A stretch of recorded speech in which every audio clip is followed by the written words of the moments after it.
नमस्कार जी दोस्तों, स्वागत करते हैं आपका बीगोड आईटी क्लास में। दोस्तों, आपका एग्ज़ाम अभी तक नहीं हुआ है तो बहुत ही अच्छी बात है, क्योंकि इससे आपको यह पता चल रहा है कि एग्ज़ाम में किस प्रकार के क्वेश्चन आ रहे हैं और ज़्यादातर जो क्वेश्चन है ना दोस्तों, वह रिपीट हो रहे हैं। तो आपको इतना नॉलेज हो रहा है कि आप अनुमान लगा सकते हैं कि जो क्वेश्चन कल के एग्ज़ाम में है, यानी कि 18 तारीख को जो पेपर हुआ था, उसके कम से भी कम 10-15 जो क्वेश्चन है ना, वह वापस से आज के एग्ज़ाम में आ रहे हैं।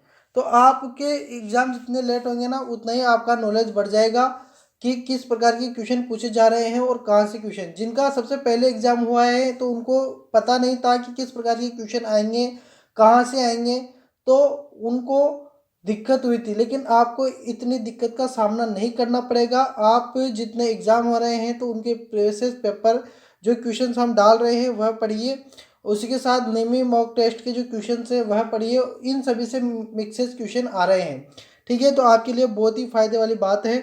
यह जो क्वेश्चन मैं करवाने जा रहा हूँ, यह है आपके 18 मार्च को, जो यानी कि कल जो एग्ज़ाम हुआ था उसकी क्वेश्चन, जो कि ट्रेड इलेक्ट्रिशियन से रिलेटेड है, ठीक है।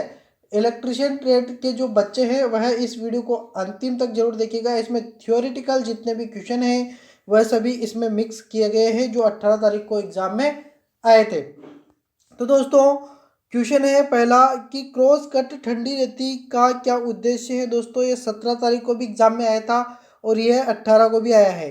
तो की वेज काटने का इसका उद्देश्य है, यह की वेज काटने में काम आती हैं। आपका जो दूसरा नंबर का क्वेश्चन है वह है चमकदार प्रवाह की इकाइयाँ है, तो वह है ल्यूमन है। दोस्तों, कोई ऐसा हो सकता है कि यह क्वेश्चन एग्जाम में कल नहीं आया हो, परसों के दिन आया हो, तो इतना सा आप मैनेज कीजिएगा, क्योंकि हम भी एक दूसरे से पूछ कर ही ये क्वेश्चंस लिखते हैं। तो कुछ क्वेश्चंस इधर उधर से भी हो जाते हैं, तो मैनेज कीजिएगा, ठीक है। ज़्यादातर आपको हम सही देंगे, कोशिश हम यही करते हैं। आपका जो तीसरा नंबर क्वेश्चन है, चमकदार प्रवाह की इकाई जो होती है ना, वह ल्यूमन होती है। और आपका तीसरा नंबर जो क्वेश्चन है वह है डीसी परिपथ की शक्ति घटक होता है।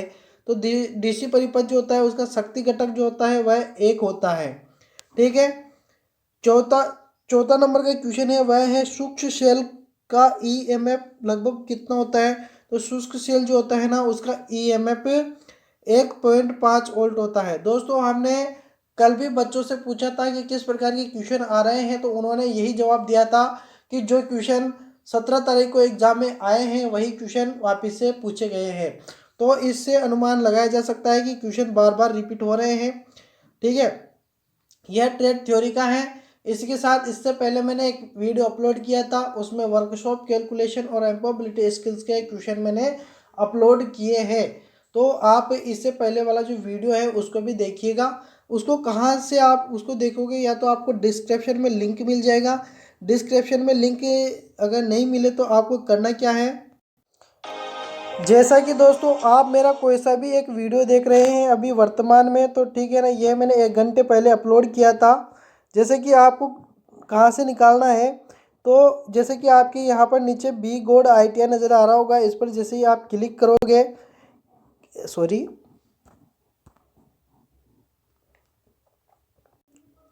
हाँ, तो आप जैसे ही यहाँ पर क्लिक करोगे बी गोड ITI पर, इस बी गोड ITI पर जब आप क्लिक करोगे दोस्तों, तो आपके सामने इस प्रकार का पेज ओपन होगा।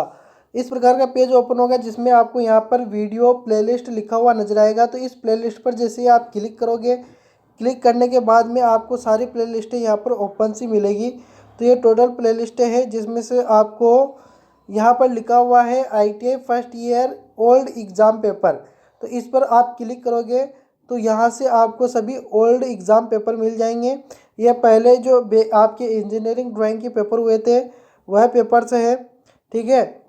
यह भी आपका 2021 का जो इंजीनियरिंग ड्राइंग का पेपर हुआ था वह है। और यह 2019 के पेपर है। एम्प्लॉयबिलिटी स्किल और वर्कशॉप कैलकुलेशन, इनसे आपकी कोई लेना देना अब रहा नहीं। लेकिन आपके जो पेपर चल रहे हैं ना अभी 17 मार्च, 16 मार्च और 18 मार्च, ये तीनों मैंने यहाँ पर अपलोड कर रखे हैं।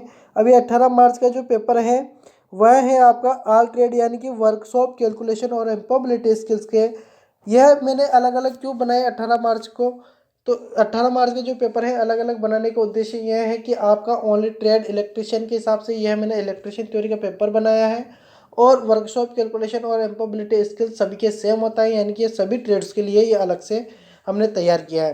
तो आप इस वीडियो को देख रहे हैं तो आपको टेंशन लेने वाली बात नहीं है, यहीं पर ही आपका यह वीडियो भी अपलोड होगा और यहाँ से आप इस वाले वीडियो को ज़रूर देख लेना और ये बाकी ये तीनों वीडियो आप देख लेना अगर आपने नहीं देखे। ठीक है, अब हम आपको ले चलते हैं।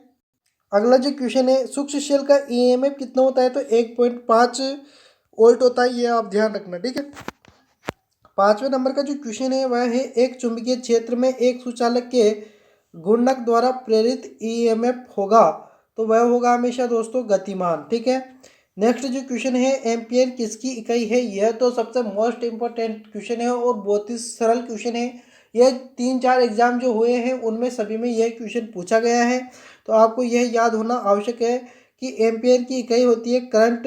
आपसे यह भी पूछ सकता है कि करंट, सॉरी यहाँ पर जो पूछा है कि एम्पेयर किसकी इकाई है, तो एम्पेयर करंट की इकाई है। आपसे ये भी पूछ सकता है कि धारा की इकाई क्या है, तो एम्पियर। ठीक है, दोनों तरफ से पूछ सकता है आपसे। ठीक है, तो ध्यान रखना। BIS का पूरा नाम क्या है, तो यह आप ध्यान रखना, ब्यूरो ऑफ इंडियन स्टैंडर्ड है। यह भी क्वेश्चन पूछा जा रहा है। अगला जो क्वेश्चन है, ट्रांसफार्मर से रिलेटेड कि ट्रांसफार्मर कोर में स्टील और सिलिकॉन स्टील की संरचना क्या है, तो वह है स्टील तो 93% है और सिलिकॉन जो है वह 10% है। ठीक है, HWG तार का आकार मापने की परास क्या है, तो वह है 0 से लेके 36 तक है, ये ध्यान रखना।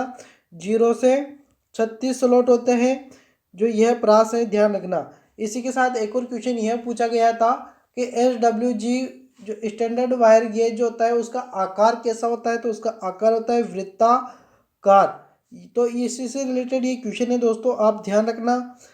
आगे जो क्वेश्चन पूछा गया था 10वां जो है, ओम के नियम से संबंधित विद्युत राशि है, तो वह राशि है दोस्तों धारा, वोल्टेज और प्रतिरोध। ठीक है दोस्तों, उसी के साथ चित्र से आपको कोई डायग्राम दे देगा, फिर उसके बारे में पूछेगा। जैसे कि यहाँ पर पूछा गया है पावर ट्रांसफार्मर के पावर ट्रांसफार्मर जो होता है में भाग का नाम क्या है, तो यह जो भाग दिया है, ये जो डायग्राम दिया है, तो इसका नाम क्या है, तो क्या ब्रेदर, टेप चार्जर, धमाका वेंट या बकोल्स रिले, तो दोस्तों यह है बकोल्स रिले, ये ध्यान रखना। बकोल्स रिले आपका आंसर इसमें से करेक्ट आंसर हो जाएगा। अगला जो क्वेश्चन है दोस्तों, ये मैंने आपको बता ही दिया, ये भी रिपीट हो रहा है बार बार कि चमकदार प्रवाह की इकाई क्या होती है, जो कि ल्यूमेन होती है। ठीक है, एक क्वेश्चन यह है दोस्तों कि यदि किसी व्यक्ति को 20 मीटर एम्पियर धारा का झटका प्राप्त होता है तो क्या प्रभाव पड़ता है, तो कोई संवेदना नहीं, दर्दनाक झटका, मेगा एम्पियर है दोस्तों, ये ध्यान रखना मेगा एम्पियर है। हृदय आघात होगा, बेहोश होगा, तो दोस्तों दर्दनाक झटका लगेगा। ठीक है, अगला जो क्वेश्चन है वह है, BIS के अनुसार एकल चरण घरेलू वायरिंग में तांबा अर्थ निरंतरता कंडक्टर का न्यूनतम आकार क्या है, तो न्यूनतम आकार है आपका 2.5 स्क्वायर मिलीमीटर। ठीक है, यह आप ध्यान रखना, सी ऑप्शन इसमें से करेक्ट आंसर होगा। अगला क्वेश्चन है आपका, विद्युत आवेश का इकाई क्या है, तो वोल्ट, वाट, एम्पियर या कूलाम है, तो दोस्तों कूलाम आपका आंसर करेक्ट होगा। वोल्ट का वोल्ट होता है, ये ध्यान रखना। वाट का जो होता है वह वाट जो होती है दोस्तों यह आपकी शक्ति की होती है। ठीक है, ये ध्यान रखना। और पावर की, ठीक है, पावर की होती है वाट, और एम्पियर धारा की है और कूलाम आवेश की है। ठीक है, तो दोस्तों इस प्रकार से आपके जो क्वेश्चन थे मोस्ट वह मैं करवा रहा हूँ। इसी के साथ आपका जो क्वेश्चन एक और है वह है, सीसा अम्ल सेल की निरावेशन की रासायनिक क्रिया के दौरान ऋणात्मक प्लेट पर क्या आएगा, तो क्या स्पंज लेड आएगा, लेड पेरोक्साइड आएगा, लेड सल्फेट आएगा या लेड सल्फेट प्लस जल आएगा, तो दोस्तों इसमें से आपका आंसर है सी ऑप्शन, जो कि है लेड सल्फेट। ठीक है, तो दोस्तों इस प्रकार से हमें इतने ही क्वेश्चन मिले हैं। आपको पता है कि 40 क्वेश्चन आते हैं, लेकिन हम आपको बहुत कम क्वेश्चन करवा पाए हैं, क्योंकि हम भी एक दो बच्चों से नहीं, बहुत सारे बच्चों से पूछते हैं, लेकिन क्या है कि बच्चे बहुत कम याद रखते हैं। सही सही बात बताएं तो बहुत कम पूछते हैं ना, एग्जाम समाप्त होने के बाद में भी अगर उनसे पूछते तो बताते नहीं है ढंग से, कि बता ही नहीं पाते, और कुछ बताते भी हैं तो उस क्वेश्चन को ढंग से नहीं बता पाते। तो दोस्तों इस प्रकार से क्या करें, समस्या के अनुसार आपको हम जितने क्वेश्चन दे रहे हैं, समझिए कि इतने ही क्वेश्चन इतने दे पा रहे हैं, ठीक है। और जिनसे पूछते हैं वह ज़्यादातर यही बताते हैं कि जो पिछले एग्जाम में आए थे वही क्वेश्चन आ रहे हैं। तो इस हिसाब से, और एक निमी मॉक टेस्ट से एग्जाम से क्वेश्चन आ रहे हैं, आप निमी मॉक टेस्ट वाले जो क्वेश्चन है उनको पढ़िए, इनको पढ़िए, ठीक है। तो आपको फ़ायदा मिलेगा। वीडियो कैसा लगा, वीडियो पसंद आया तो लाइक कीजिएगा, शेयर कीजिएगा अपने दोस्तों को, और कोई प्रॉब्लम हो, कोई दिक्कत हो, कोई समस्या हो तो कमेंट कीजिएगा, ठीक है। और चैनल को अभी तक आपने सब्सक्राइब नहीं किया तो सब्सक्राइब कर लीजिएगा, ठीक है। यह जो ITI का चैनल है ये पूरा ITI से रिलेटेड है। कोई भी अपडेट हो, कोई भी जानकारी हो, सूचना हो, तुरंत हम आपको देते हैं। और नीचे डिस्क्रिप्शन में दिए गए टेलीग्राम लिंक पर, वहाँ से आप टेलीग्राम चैनल को भी ज्वाइन कर लीजिएगा, क्योंकि हम कोई भी वीडियो अपलोड करते हैं तो वहाँ ज़रूर शेयर करते हैं, ठीक है। दोस्तों मिलते हैं नेक्स्ट वीडियो में, तब तक के लिए धन्यवाद, गुड बाय।